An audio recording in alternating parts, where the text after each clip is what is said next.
Definition of self-leadership. The simple definition of self-leadership is the process by which you influence yourself to achieve your objectives.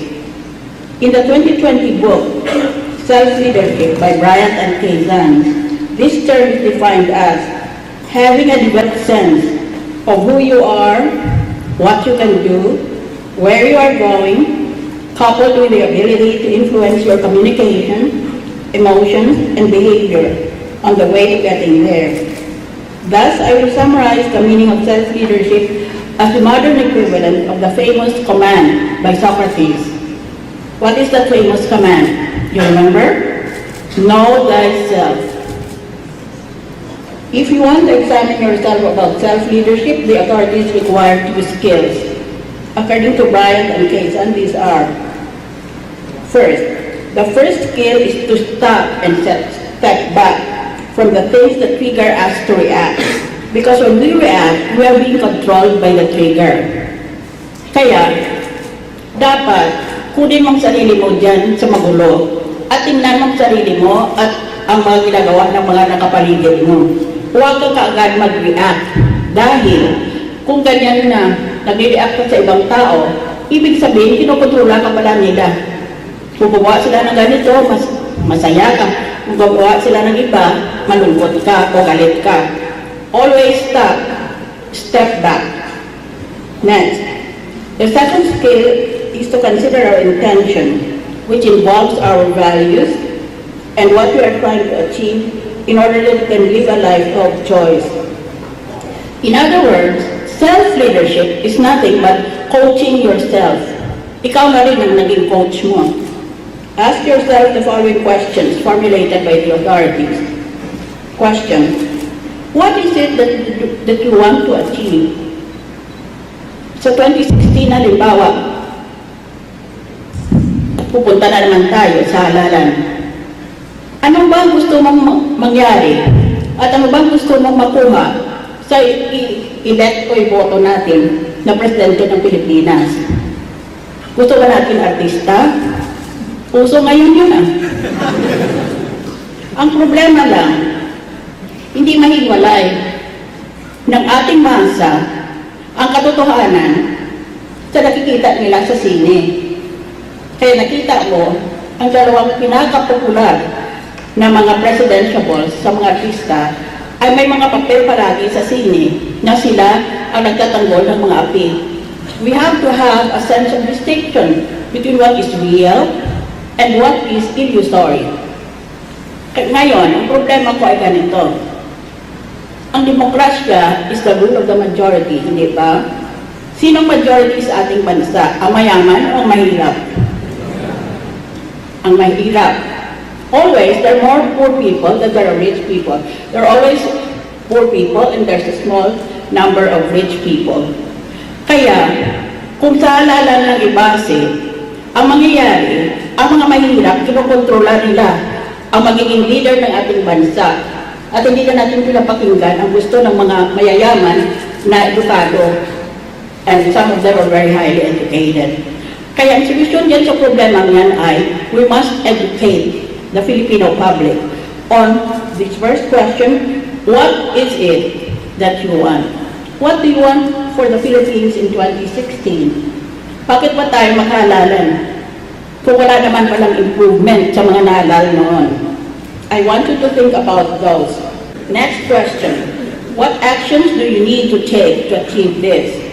Next, what are the results of your action? Next, is this feedback accurate? And lastly, can I filter the feedback? So, tanongin mo ang sarili mo, hindi lamang sa halalan o sa politika, kung hindi sa sarili mong profesyon o career mo. Ano ba talagang gusto mo sa buhay? Self-Leadership Questionnaire. The 2002 International Journal of Leadership Studies published a shortened version of the Self-Leadership Questionnaire as follows. Number 1. Self-goal setting. Gumawa ka ng goal, yung hinahabol mo sa buhay. Ngayon, you should bear in mind the following. I established specific goals for my own performance Hindi ibang taong patikos tayo ng patikos, kung hindi sarili natin gumawa tayo ng standards natin o ng goals natin. Number 2, self-observation. I make a point to keep track of how well I'm doing at work. I-observe mo sarili mo. Magaling ba ako sa opisina, hinahanap ako palagi ng boss ko pag importante ang ginagawa? O baliwala lang ako at wala naman nagkaanap sa akin pag absent ako? Number 3, self-goal setting. I work toward specific goals I have set for myself. 4, visualizing successful performance. I visualize myself successfully performing a task before I do it. Kaya, napakalaki ng tulong itong tinatawag na self-image. Yung pag gumagawa ka na ng senaryo sa isipan mo, anong magiging ayos ko kung mag-deliver ako ng guest lecture sa Maynila. So before I came here, I visualized myself, what I was going to wear, how I'm going to greet the audience if I have an opportunity. And I visualized myself standing on this podium, delivering this speech, hoping very much that I can be understood by my audience. Number 5, yun yung ang una natin pinag-usapan ay visualizing successful performance. Number 5, visualizing performance. Sometimes I picture in my mind a successful performance before I actually do a task. I-hypnotize mo ang sarili mo. Halimbawa, gusto mo maging sexy. Una, bago ka bumili ng sexy damit o makeup, i-visualize mo sa isipan mo kung paano magiging sexy ka. Because it will make you feel and therefore it will make you act sexy. It's the power of self-hypnosis. Ngayon, nakikita ko na maraming sexy dito. Siguro, alam na ninyo ito. So I will go now to the next. 6, self-reward. When I have successfully completed a task, I often reward myself with something I like. Self-reward is a very good mechanism for encouraging yourself. Life can be a drudgery. You go to work, same things happen, same people are greeted. More or less, your career is fixed for life. So, dapat, bigyan mo naman ng reward and punishment ang sarili mo. Pag magaling ang performance mo, give yourself a reward, maybe only a chocolate bar, or maybe going shopping at the weekend. 7, evaluating beliefs and assumptions. Sometimes I talk to myself out loud or in my head to work through difficult situations. For example, you don't really see me in the Senate getting really angry. Sometimes I get angry, but I try to control my temper because I realize sometimes it's not helpful. Hindi ko lang masabi ang thought bubble dito para sa cartoon. Pag galit na ako sa Senado, maswerte sila hindi ako masyadong masalita.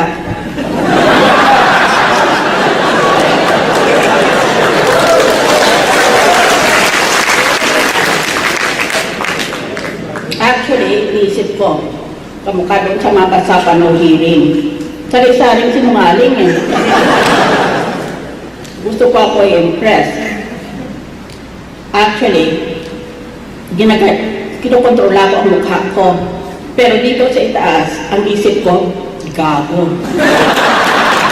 Gago. Hey, self-talk. I try to mentally evaluate the accuracy of my own beliefs about situations I'm having problems with. 9, evaluating beliefs and assumptions. I think about my own beliefs and assumptions whenever I encounter a difficult situation. Improving performance by employee engagement. The 2010 International Journal of Business and Management defines employee engagement as the employee's willingness and ability to help your company succeed by providing discretionary effort on a sustainable basis. What we want to do is to enhance employee engagement by means of self-leadership.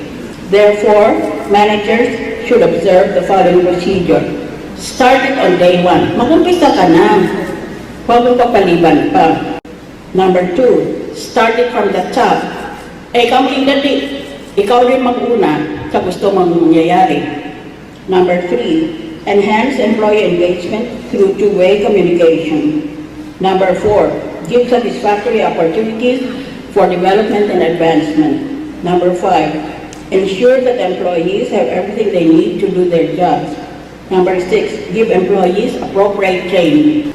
Ngayon, kaya galit ang mga taong bayan sa politiko dahil palapunta sa sinehan ng ating masa. At nakita doon sa sine, ang kontrabida parang palaging ang politiko dyan sa bayan na yan. Politiko na may bigote. Palaging kontrabida.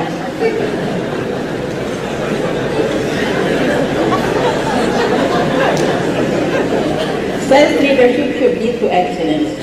Excellence means being superior or first class. You would think that everyone would want to become excellent. But this is not so.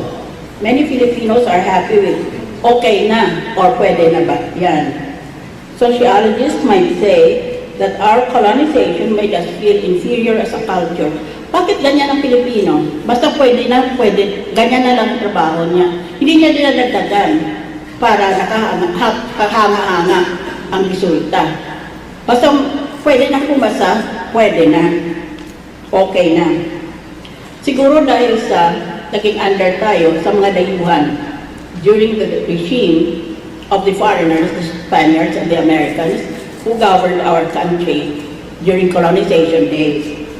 Economists might say our lack of pride as a people is connected to our poverty and slow economic growth. Iba naman sabi nila, siguro kaya ganyan, na parang hindi pinagmamalaki ng Pilipino ang sarili niyang bansa, sarili niya, dahilan sa mahirap lang tayong bansa. Psychologists might say that unlike parents in the other cultures, Filipino parents not really push their children to achieve. Well, they might say that, but I don't think so. Managers may say that the pressure from peers not to excel make employees content to perform with the rest of us. Meron naman dyan nahihiya, nagandahan nilang trabaho nila dahil natatakot sila na baka pintasan sila that they are showing off to their colleagues. Siguro lahat na ito nagkama-sama na. And yet we know that with globalization and ASEAN 2015, our organizations will be faced to compete with organizations from other countries who are hungrier, who have a stronger drive to achieve, and who have a stronger will to excel. Malit lahat yung mga sinabi ko kanina na attitude dahil ngayon pa lang, 2015 na, nakikipag-compete na tayo sa ating mga kapwa bansa sa Southeast Asia. May iwan talaga tayo. Huwag din natin ginagandahan ang ating trabaho. Can we change our culture? Yes, of course. But first, we must communicate. If we expect excellence, then we need to clearly articulate this when we hire people in our company values, in our policies, and in our goals. Pwede naman palitan itong kultura na ito. Pero, kinailangan, una, communication. Kailangan sabihin natin sa ating mga empleyado at sa ating mga boss kung ano ba ang talagang pakay ng ating kumpanya. We need to promote people not just based on seniority, but based on excellence. Kasi kung based on seniority lang, di una lang pala sa pagtanda. Parang triathlon or marathon na ang pinakamahina, siya magiging champion. Hindi tama iyon. Not seniority, but excellence. We need training for values. We need to continually train people to become excellent. Because the world is fast changing, and an excellent worker today can become obsolete tomorrow. And finally, we must practice role modeling. In a country with high power distance, we should have a high respect for leaders. So, kailangan talaga na meron tayong self-leadership and excellence. I leave you today with these two challenges. Practice self-leadership and be excellent. Kaya mo yan. Pero naman ang problema, I assure you from my own personal experience, there is a solution. All that we need is to believe in ourselves. Maniwala tayo sa sarili nating kakayahan. Maniwala ka sa sarili mo. Ang kaya nila, kaya mo rin. Mas may kaya ka pa. Hindi mo lang alam. At we must remember that after all is said and done, there is a God in this universe. This God has counted every hair on your head.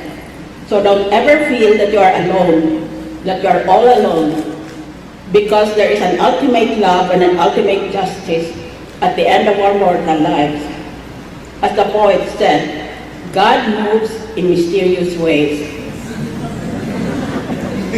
God moves in mysterious ways. God moves in mysterious ways. His wonders to perform. He plants his footsteps on the sea and rides upon the storm. Deep in unfathomable minds of never-failing skill, he treasures up his bright designs and works his sovereign will. Thank you.